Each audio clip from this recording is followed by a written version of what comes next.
Hey guys, um, there's plenty of times where I need to work on the truck, and for many years I've had to lay on cardboard because we live on a rural property and there's not much concrete. So I'm pretty sick of doing that. Pretty sick of cleaning up weeds and grass every time I need to lay down here.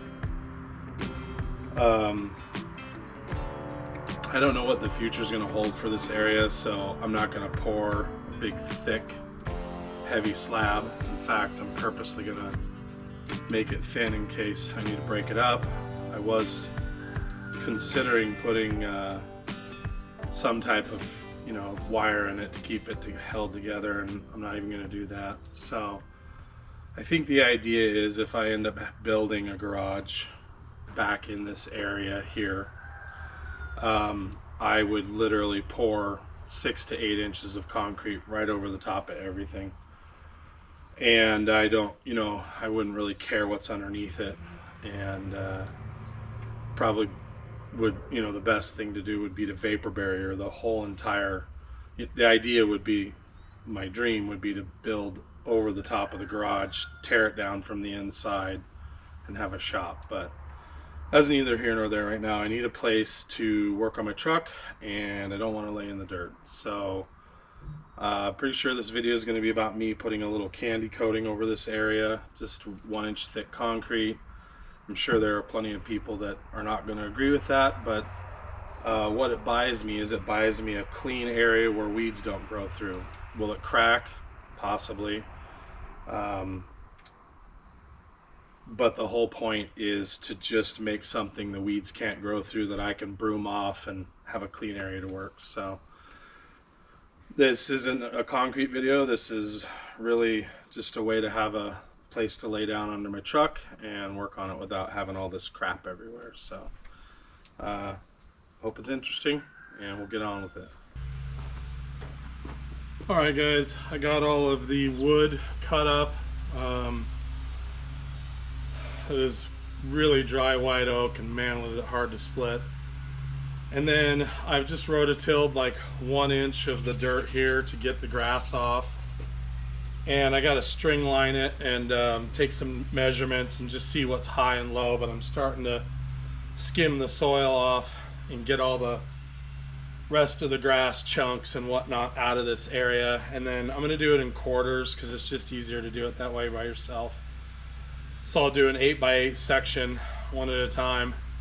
I'll have somebody help me screed, but the rest of it I'll probably just do by myself. So anyways, I'm just taking the dirt down here. You can kind of get out of your guys' way. You can see the grass is gone, and I'm just starting to bring all the dirt down.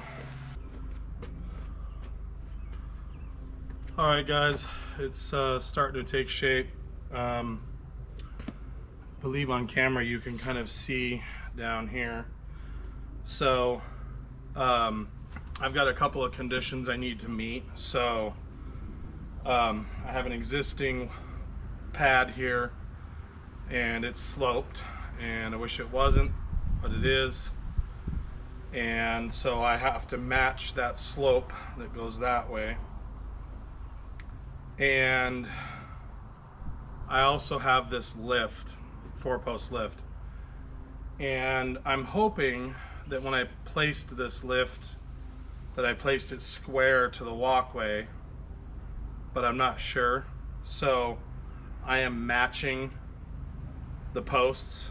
I'm going 15 inches out and just matching the posts on this side, and of course I have to match this side. So if it's out of square, what I'll purposely do is square the end behind me here. I'll make sure that that is, we'll see how far it's out.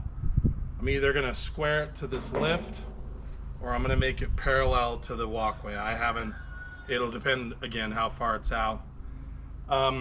So the way I'm gonna do this is I'm gonna set this part of the footings, or they're not footings, the pad. I'm going to set this side of the boards. So I'm going to make this side plumb straight across with no fall. And then I'm gonna tilt the whole thing and match the fall that's here. And unfortunately this pave here, it's actually broke and I didn't do it, so there's nothing I can do about it, but I'm gonna just work with what I got. So the whole thing's gonna pitch that direction out behind me here. And so tomorrow I'm gonna get this board set completely level and to the height that I want it. And then I'm gonna actually dig out in front of the board to make a small kind of footer. And I haven't quite figured that out yet. I can either free dig it, you know, and just scoop it out, or I can actually use a 2x4, and I got some ideas about, I got a whole pile of DG over there. I'll show you guys what, if you're not familiar with decomposed granite. Where's my truck? So right here is the GG pile, and I may mix that with like a bag of concrete, so we'll call it like 1 to 4, 1 to 3, and just use that and hand pack along the footing or where it's going to get deeper at the edge, and just basically kind of pre-shape the area. Let me see if I can show you guys down here. So I more or less want a thick area right here, and then it's going to be a little candy coating on top. Okay, so tomorrow I'll get this all up, and then I'll start working that direction, get that board in, hand dig around this pier here, hand dig around that one. So I'm doing 8x16, and I'm doing 2 of those, so I'll end up with 16x16. And then last but not least, I'll get that side in, and then we'll get this board in out here. And that's just, it's just easier for me to kind of work that direction. I could work with strings. I'm not very familiar with it, and the batter boards. So the problem is I can't set up batter boards. I'll show you guys.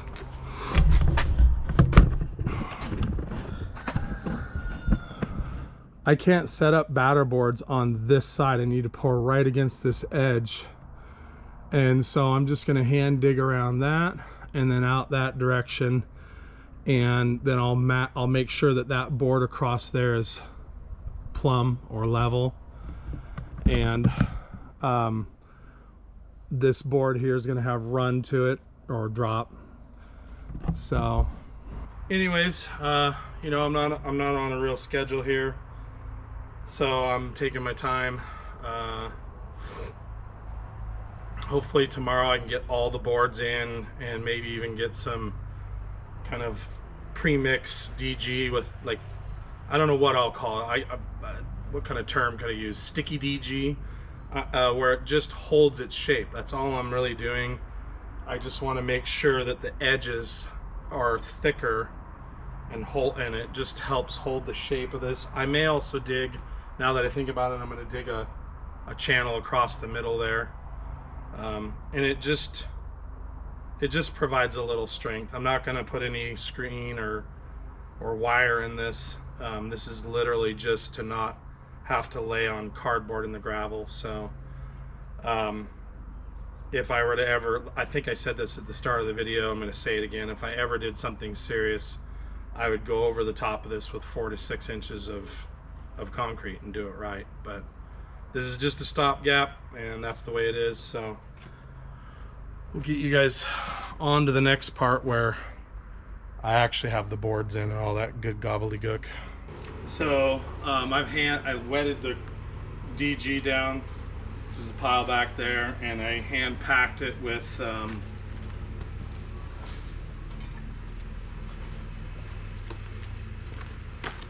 one of these, and works great. There's enough of kind of a I don't know if it's clay or just enough binder, enough dirt in the decomposed granite that when you wet it and pack it down, it kind of is like concrete. So this has all been hand packed, and I dug a channel in the middle here, and I'll show you guys I'll show you the channel, and I'll also show you I've got a water line in just in case I need water into the slab. So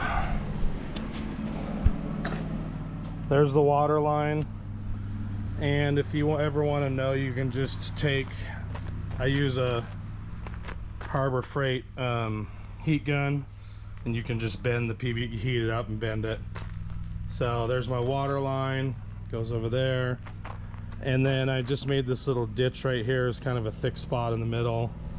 Forms are all in and fairly level. I'm not a form guy, so it's kind of trashy, but I tried to keep all of these things, the little things that support the forms, below the top, so I can screed it real easy without hitting them. I got to put that little end cap on, and then I'm ready to pour. So I'm going to put plastic down, which I have the plastic over here. I'm also going to make, before I get going, I'm going to make a homemade bull float. So I just bought a piece of shelving that I'm going to reinforce the back of it and drill a hole in it. And I'm going to screw this in it. And I should be able to hopefully screed it, so, or bull float it. So, homemade bull float. Get some plastic down, see how that works. Probably retain the moisture a little better because it's hot. It's like going to be 90 today, so I'm sure this concrete's going to kick off really fast.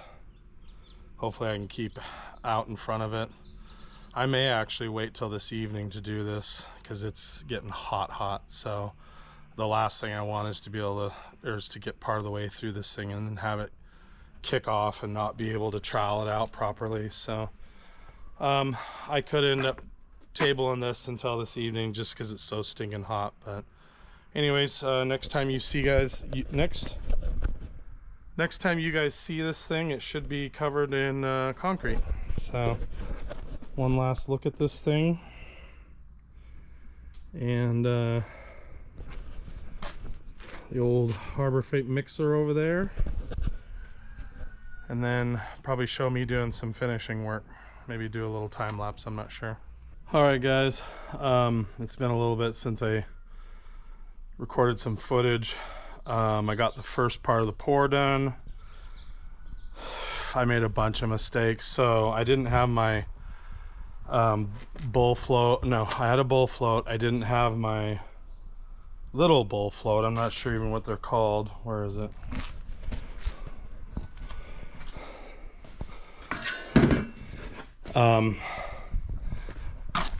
Mag float. So this thing didn't have this, only it's not magnesium, I don't think. And then my finishing trowel, I couldn't find them. So the first pour turned out dry and super crappy. I made a homemade bull float, which I'll show you guys now if I didn't show you in the video earlier. And it's just a it's a shelf that I put a backer on and then just scagged a hole in there and tapped it best I could, and then I put this extendable handle on there, and it works okay. So yeah, so it cracked. I don't think you guys can probably see it, maybe you can. It cracked all along here, and then it went up and it wired off like that, and there's a whole bunch of dry pour in here, just generally a bad pour. And then the second half here went a lot better, with the only exception being when I was pulling the forms, I did that. And so I'm gonna have to cut that off at like a 45 and then re-pour that. And so this is the next section here. It's gonna get poured. Got the old GTI out of the road. So we're gonna pour that section, and I think I've got it worked out where it'll be smoother as long as I keep 2 bags in the mixer. It just, the whole pour seems to just, the timing goes better. So get I'm gonna get wood forms set up over here. I only got to do I got to do a little wood form right there, and then it's going to come across here, and then that stake there is just outside the 8-foot section, and I'll come back to there. So anyways, we're getting there, so we'll keep going on this. This was a total of 16 bags here and 12 bags there, for a grand total of what, 28. Anyways, I've got 8 left. 2, 4, 6, 8. Yeah, I got 8 left. So obviously I gotta go to Lowe's and get more concrete.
Alright guys, last pour.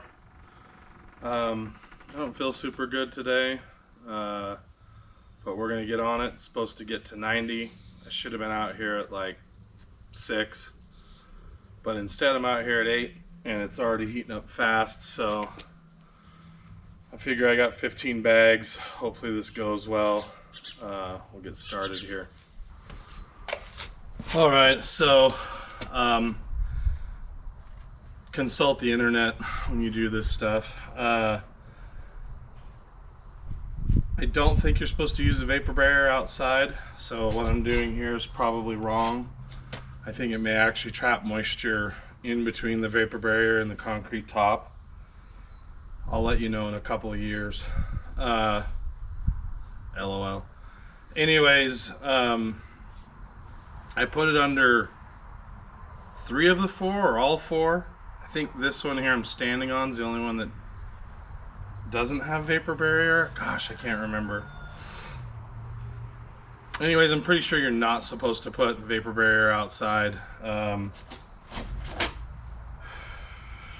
So I'm probably doing the wrong thing, but and I'm sure all the concrete guys will go bananas. I'm not a concrete guy. I don't know what the hell I'm doing. Anyways, so vapor barrier's down. I got to trim it up to the forms, the inside of the forms. I think I'll give you the rationale why behind why I'm doing it. So it's going to be super hot today, and this pour I'm doing is very thin. It's 1 inch thick, and I know that's not recommended. It goes against everything, blah blah blah, all that stuff. For me, and again, I could be totally wrong. This could be totally screwed up in a couple years.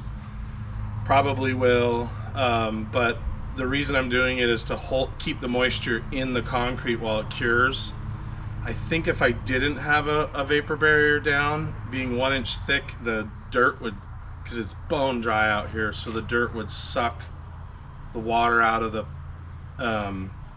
slab quicker than it could cure well. And I don't know concrete, so I'm pretty sure you don't want the moisture to come out of it too fast. So that's what I'm doing. Right or wrong, vapor barriers down. I'm going to trim it, and then I'm going to start throwing bags.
Alright, I was doing a time lapse yesterday, and the GoPro ran out of battery because GoPro sucks. So I wish there was some feature that they would have implemented, hard-coded in, where when the battery got down to 5%, it automatically wrote to disk and shut off.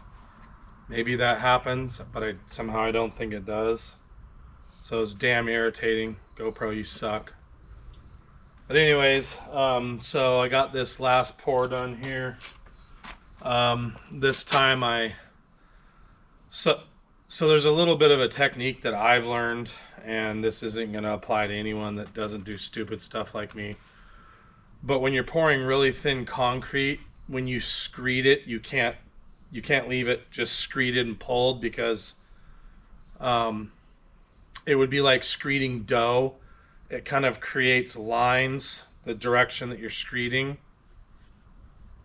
And so what I ended up having to do is I screed it, but at the end what I do is I go back and I sort of vibrate the concrete. Obviously, if you were pouring something thick, you'd use a vibrator for the concrete, but in this case I just take the screed and tap it as I'm going across, and it sort of makes the concrete settle out. And I think that's one of the reasons this first one cracked, is because I screeded it and I didn't realize I had made micro cracks. Even though the concrete's soaking wet, the way I'll call it grain, because that's essentially what it does. When you screed it, if it's thin concrete, it creates like grain, and it'll crack along those grain lines. So I sort of take my screed after I'm done and just tap it all the way across. Tap, tap, tap, tap, tap, tap, tap.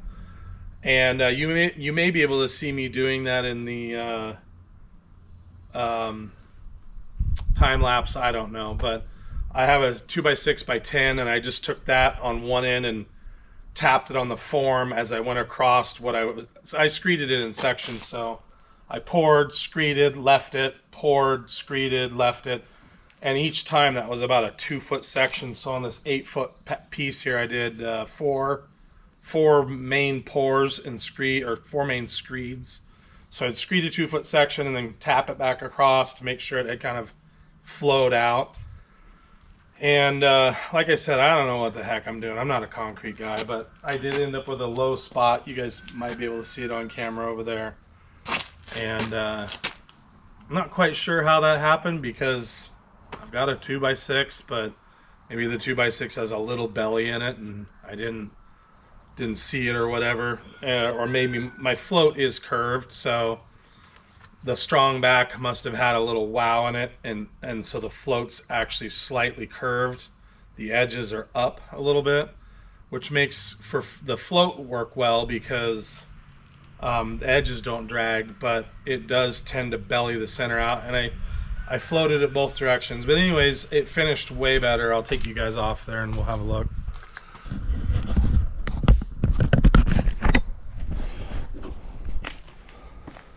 So you can see here when I watered this, I sprayed it off and it was too soon, and it pocked up right there, and it pocked up over here, and a little bit across the back here. And that was my fault. I shouldn't have sprayed it. So the rest of it turned out pretty good. It's got a pretty good finish here in the middle. But this one, even though it's got dirt on it, this one turned out a lot better. The only part that didn't turn out wonderful was right here, and that's again because I got water on it. I was worried about it drying out, so I tried to flood water on, and this hadn't kicked off enough, so it, I don't know, it like raised the concrete somehow. The rest of this is a really nice finish. It turned out exceedingly nice. There is a little bit of pocking right here. Not sure what that's all about, but I haven't pulled my forms yet. And then down here I had that concrete break, and so the patch is actually right across here, right across there. And then to reinforce it, I just put this concrete in to kind of hold it against the bank, and I'm gonna take that DG there and I'm gonna put that all across the back side here.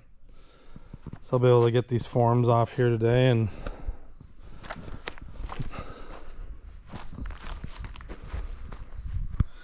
this is the whole thing. So I ended up using 60 bags, minus 1. It says the bags are 0.6 cubic feet. Let's see. All right, so